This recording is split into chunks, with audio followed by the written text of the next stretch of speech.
और हम लोगों के आने में देर बारी बारी से हम लोग नहीं आए। पाँचों हमारे जो MLAs हैं MIM के, वो सभी लोग आए हैं।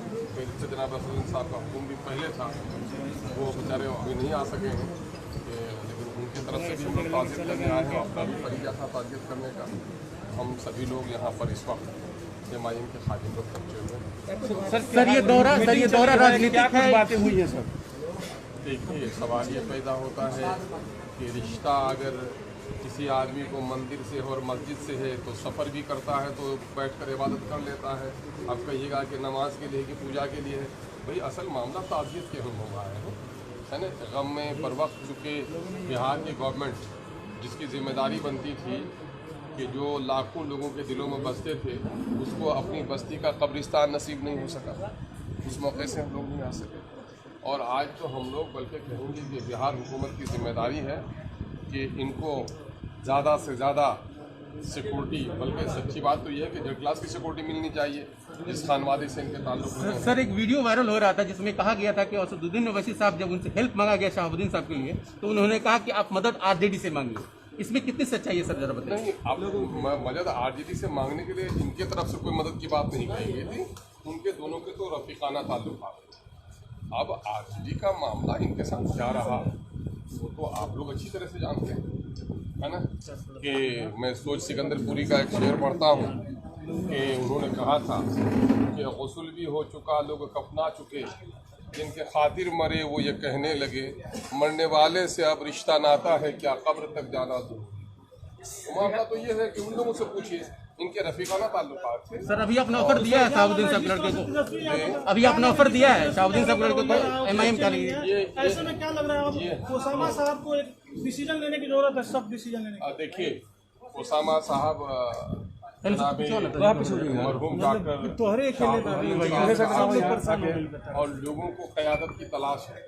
और ओसामा में अल्लाह तबारक तआला ने बहुत सारी सिफत रखी। तालीम याफ्ता नौजवान है, एक संजीदा नौजवान है और बाप की जमामर्दी और बाप की तरह मुखलिस है वो नौजवान। इसलिए उनको मकाम मिलना चाहिए। बात की कोई पार्टी क्या किसी को लीडर बनाएगी, जिन लोगों के दिलों में वो बसे हुए थे। यकीनन है कि नौजवानों का जो तबका जिस जोश और जज्बे से और जो महरूम और मजलूम तबका जो उम्मीद भरी नजरों से शहाबुद्दीन साहब की तरफ देख रहे थे, आज ओसामा की तरफ देख रहे हैं। आप सर होने के लिए क्या आप लोग सरकार में उथल पुथल मची हुई है, क्या होने वाला है, क्या लग रहा है? अब ये बातें तो अभी देखिए, हम लोग तो जान ही रहे हैं कि एक तरफ है माह रोशन, एक तरफ है माह रू, दो तरफ की आग में कैसे बचेगी आबरू। हमारा मामला तो ये है, एक तरफ मुखालिफिन की जमात है, एक तरफ हिज़्ब हुकूमत है। उनको कहिए जो जोड़ने और तोड़ने के आदी हैं। MIM कभी भी इक़्तिदार की राजनीति नहीं करती। MIM का अपना साफ कहना है कि महरूम तबकात को इंसाफ मिले, लोगों को हक़ और हुकूक मिले।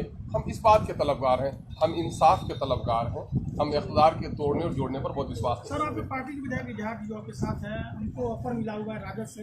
हाल ही में उन्होंने बयान दिया है कि अगर तेजस्वी यादव कुछ इस तरह का कदम उठाते हैं तो बिल्कुल हम लोग सोचेंगे। कैसे देखते हैं? अब सवाल ये पैदा यकीनन है कि ऐवान में हम हैं और आवाम ने हमें जिता कर भेजा है, तो गाँव की सड़क पुल पुलियों के लिए नहीं भेजा है, बल्कि बिहार में एक अच्छी हुकूमत बने, अच्छे लोगों के हाथों में इक़्तिदार आए, फ़िरका परस्ती से समाज बचे, इस तरह की कोशिश करनी चाहिए।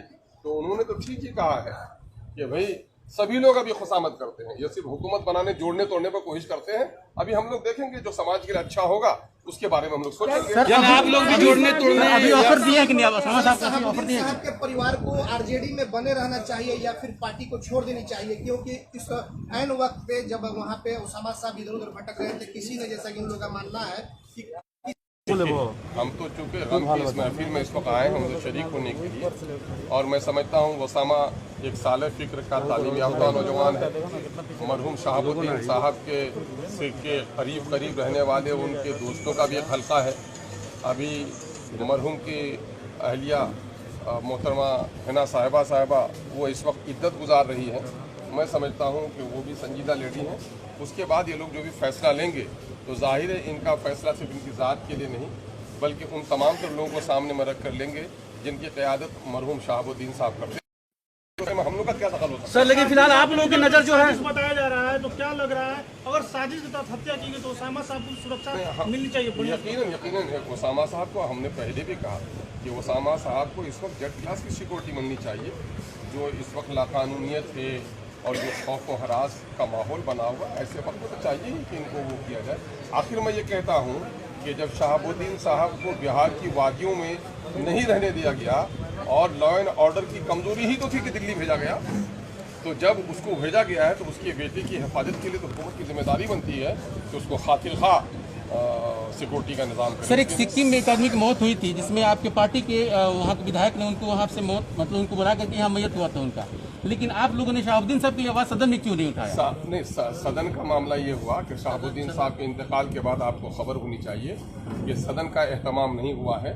हम लोगों ने अपने तरफ पर मकदूर व पूरी कोशिश की कि शहाबुद्दीन साहब को घर लाया जा सके। हम ही नहीं, बहुत सारे लोगों ने कोशिश की, बल्कि बिहार के तड़पते हुए नौजवानों का एक बड़ा तबका हुजूम, लाखों लोगों की ख्वाहिश थी कि शहाबुद्दीन साहब को 2 गज ज़मीन अपने शहर में अपनी बस्ती में मिलनी चाहिए। ये तो हुकूमत को फैसला करने का वक्त था। कोरोना में आपने नहीं देखा कि कोरोना में एक समझिए कि कर्फ्यू का नफाज, लोगों की ज़बान बंद, सड़कों पर आना बंद, ये सारा कुछ तो गोया इस तरह से गोया कर्फ्यू के नफाज में इन लोगों ने फैसला लिया।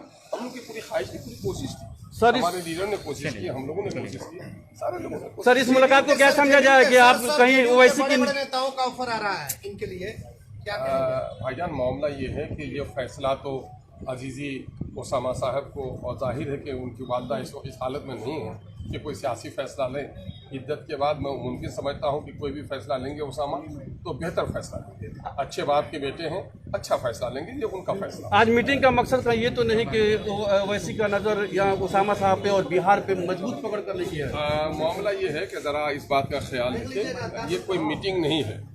ये आपके यहाँ भी, हमारे यहाँ भी हर धड़कते हुए दिल और इंसान के इसमें है कि खुशियों में शरीक न हो पाए, गम में शरीक होना चाहिए। ये हम गम में शरीक होने। कल जिस तरह लालू यादव का जन्मदिन था और ऐसे में मांझी से मिलने इसको क्या मानते हैं? बिहार की अब सवाल ये पैदा होता है कि बिहार की हुकूमत शुरू से बैसाखी पर खड़ी है ना, तो जाहिर है कि कभी पौवा को, कभी पासी को ठीक करने के लिए लोग दाएं बाएं होते रहते हैं। और वैसे भी एक बात मैं कह दूं बिहार की सियासत के बारे में कि इसको ये फिक्र है कि कारवां का क्या हुआ, हर कोई लड़ रहा है कि सरदार को। बिहार में इस वक्त सिर्फ चीफ मिनिस्टर बनने की लड़ाई है। जनता का कोरोना में क्या हाल हुआ, बच्चों की पढ़ाई कहाँ गई, नौजवानों का रोजगार कहाँ गया, इस पर बात करने के लिए कोई भी तैयार नहीं है। सारे लोग इक़्तिदार की बात करते हैं, मीडिया के लोग हैं। आपके माध्यम से हम कहना चाहेंगे कि नौजवानों को जगाइए कि किसी के इक़्तिदार बदलने और नहीं बदलने से तुम्हारी तस्वीर नहीं बदलने जा रही है। तुम्हारे हक और हुकूक कैसे मिलेंगे, इस बात की आवाज़ उठाओ, यही एमआईएम का नारा है। ठीक है, चलिए।